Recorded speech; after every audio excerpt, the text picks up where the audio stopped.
Inheritance was just released. It is a new spy thriller movie written and directed by Neil Burger, who also did Limitless, The Upside, The Illusionist, Divergent, and lots of really well-known movies, Neil. I loved this. I watched it. It took us to all kinds of exotic locations, and you wove this complicated story between a father and a daughter. I don't want to tell too much about it, but I was left going, gosh, who can you really trust in this movie? Yeah. So tell me a little bit, kind of lay the groundwork. You co-wrote it. Yeah, I co-wrote it. I mean, the movie is an international thriller, and it's about a young New York woman who finds that her father, who she's been estranged from, is perhaps a spy or was a spy. And she spends the rest of the movie going around the world trying to unravel his political and personal secrets and really find out who he is. And so the movie goes around the world. It goes from New York to Cairo to New Delhi to Seoul,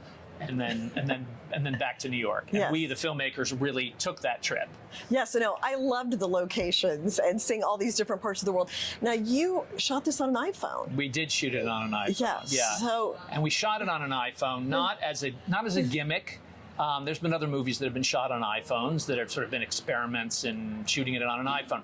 We shot it on an iPhone, again, not as a gimmick, not as like merely a substitute for a motion picture camera, but because it gave us access, because we could walk through a Cairo crowded market and nobody would look at us because everybody has their phones that they're using and everybody's doing social media and nobody looks twice at somebody filming something. So we did it without lights, without boom mics, without any kind of the the hullabaloo of a all normal that equipment, film, right? All the equipment that goes along with the film set, because we didn't want people looking at us. We wanted to be able to see the world. Yeah, so that's why we did it that way. And to be as natural as possible. That's right. There's one scene in particular in India when she's on the back of the motorcycle that I was just like, ah! Yeah. That was all on an iPhone too? Yeah, it was all on an iPhone. The iPhones there were two of them that were mounted on the motorcycle, and it's a motorcycle chase in India, in Delhi, on open roads. Okay. So it was crazy and fun, and it has a wild,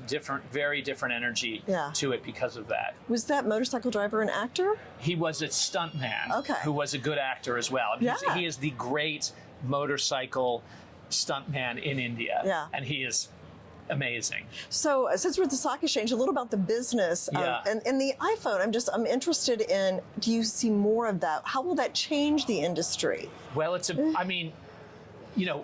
on an iPhone and people think, oh, was that sort of small and, gritty? Yeah. We've seen it, blown up to 50-foot screens. We've had it projected in theaters, and it looks beautiful. And people who don't know it was shot on an iPhone just think it looks like a I did not know until after I'd seen it. Yeah. And so it looks great. And so it really, the technology is just, progressed so quickly in the last few years that, it looks great, and and it allows you. A certain kind of freedom to shoot anywhere and everywhere. And we shot on airplanes in flight. The movie has sort of a stolen aesthetic, a stolen kind of, so we did things that sometimes we didn't have permission to do, like shooting on an airplane in flight. But it was fun. Yeah. And but yes, I think people will be using it more and more because it's more beautiful. It's not entirely easy. It doesn't look, to make it look beautiful and to make it look cinematic, it took some work, and we have a professional crew working on it, and we mucked a little bit with the insides of the iPhone with Apple and things like that. We turned certain things off inside it and sort of elevated other things to get the look we were after. Into more of a cinematic look. Yeah. And then did you edit it on, how did you do that? Once we edited it, we had a guy with us the whole way, because we went around the world, just like she goes around the world. We went to all those cities, Cairo, New Delhi, and Seoul. We had somebody traveling with us, and all they did was to upload the data, the footage, at night after we shot, and they uploaded it to the post-production house, the editing house in New York, and then it just became like we were like any other movie. Okay. Yeah. Very interesting. Okay, so let's talk about the film. Yeah. So we mentioned father, daughter. They reconnected at a funeral, Yes. the mother's funeral. Yeah. And she's kind of bored, and like a millennial kind of bored, and, Well, and yeah, he's got a proposition. Yeah, she's a little lost and kind of a troubled character who is kind of punkish in a way, and she's been taking care of her mother who's been dying over the last year, and so hasn't had a job, and she's not a particularly nurturing person either. So she's sort of just been out of sorts. Her mother dies before the movie begins, and so and the movie begins at her funeral, and her father, who she hasn't seen in years and who she's estranged from and is a little wary of, he comes. He's an international businessman, lives in London, and he has this proposition for her. He knows that she's sort of at loose ends and doesn't have anything going on, and he wants to reconnect with her and make amends, and invites her on this business trip to kind of go into business with him on his sort of his venture, whatever it is he's doing. That he's doing. Yeah. And so she is reluctant at first, and she's kind of a tough cookie and a hard nut to crack, and is like, kind of very tough on him. But she's his only living parent, and she subconsciously does want to reconnect, and so she goes, and then it turns out he's just not what he seems to be. Yeah, and then you co-wrote the movie. There were some really memorable lines in there. When they were in Egypt, and he talked about named all these pharaohs and kings, and he's like, everybody forgot about them over history. Yes. No matter how important they were in their day, everybody's forgot. And I just like, that was just a nice line. How did you come up with all this? Well, it was just those were sort of concepts and thoughts that we were thinking about, in a way, in the same way that she's kind of trying to excavate her own history, figure out who her father is. Her father's sort of a black sheep. Her mother was kind of a saint, and she's sort of maybe she's leaning more toward a black sheep as well. So she's trying to figure out who she is, where she fits in. And so the way she's excavating her history, when you're in Egypt, we're sort of excavating human history. And so he's talking about all that. And he has this, what he's talking about is all of these pharaohs, they're all forgotten.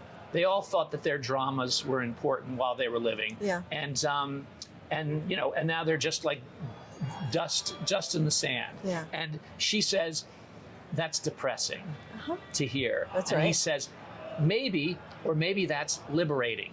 Yeah. And so, because for him, he's like, I don't need to be remembered. I just want to do whatever I want. Yeah. And like without any kind of repercussions, because he is this kind of, loose cannon. And he wants her to kind of come onto his side of things about like, don't worry about your legacy. Don't worry about being a good person. Just do whatever you want. Okay. And so that's what that speech is about. Interesting.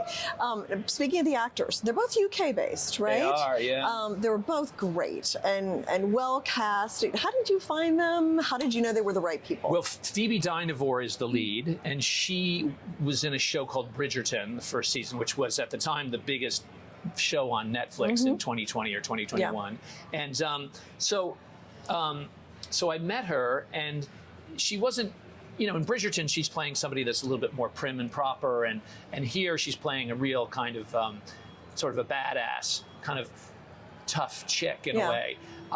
And so I wasn't sure that she was going to be it, but then I met her, and she was so, it's hard to know whether they're putting it on for the audition or not, but whatever she put on, I completely bought, and she was perfect in the role.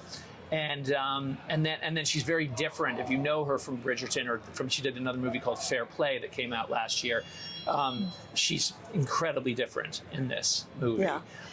And then Rhys Ifans he's an actor, an older actor who plays her father, who he originally, sort of people know him from Notting Hill. Yes. He's the guy in his underwear. I remember that. He was he's very funny. Yeah. And then recently he was in that movie Naiad with about Diana Naiad, who swims from Cuba to Key West, and then he's also been in House of Dragons. So he's just a really great, experienced actor. And the best thing about both of them is that they were game for this filmmaking process that we were doing, which was to be like, we weren't winging it. We knew exactly what we were doing. It's a thriller, so it was tightly scripted. There was no improv, but we were doing it in real situations. We would walk into we would walk down the street, an open street, and I would just say, stand here. And then I'd walk away from her and I'd be like, come on.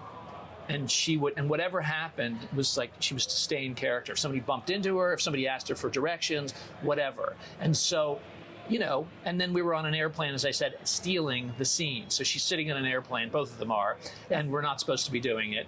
And, some actors would be like, you know what, I'm not doing this. But they were completely game. Oh, well, it really showed, I think, in the movie, like just how much they enjoyed doing this. Yeah. And she kind of, in the end, kind of masters his spy skills. We Yes. won't talk about that, but Yes. learns from him. Yes. And I don't think he even realized how much. Yeah. No, she really rises to the occasion. Yeah. And does what she needs to do. So how can people see the film? It's still in theaters? Well, the movie came out on January 24th, so just a week ago today. Okay. It's in theaters across country. It's in about 600 theaters, which isn't like a massive like Marvel kind of release, but it's not a small art film release either. It's around. You can find it. And then the way it works these days, after about 3 weeks of that, so for 2 more weeks, then it comes out on what's known as premium video on demand, or PVOD. Okay. And then you can get it on, Amazon Prime or on Apple TV, and you can rent it, but for sort of a higher cost. And then a few weeks down the road, then it drops down, that sort of thing. Okay. So it's around and The findable. whole new world, Inheritance, Yeah. really fun movie. Great way to spend a cold February day watching this. It's a wild ride. Yes, You it should sure check it is. out. Yeah. Neil, thank you so much. Thank you for having me. Great talking to Thanks. you.